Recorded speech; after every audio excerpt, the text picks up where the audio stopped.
உங்க விஜய் அவ்வளவுதான். 1977ல நீங்க போடாத ஓட்ட 2026ல நீங்க போட்டிருக்கிறீங்க. என்ன ஒண்ணு, இன்னும் கொஞ்சம் அதிகமா ஆதரிச்சிருந்தீங்கன்னா கொஞ்சம் நல்லா வந்திருக்கும்.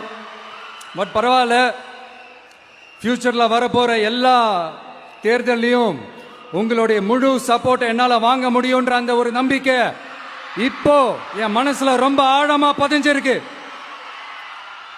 ஏன்னா நீங்க அமைச்சு கொடுத்திருக்கிற இந்த ஆட்சியில எல்லா நன்மைகளையும் நீங்க கண்கூடா பார்க்க தான் போறீங்க அப்படின்ற அந்த கான்பிடன்ஸும் இப்ப என் மனசுல ரொம்ப ஆழமா பதிஞ்சிருக்கு. யார் எந்த நிலைமைக்கு எந்த பொசிஷன்ல போனாலும் இந்த கிண்டலும் கேலியுமா பேசுறது இருக்கத்தானே செய்யும். நம்மளை பத்தி, நம்ம அரசியலை பத்தி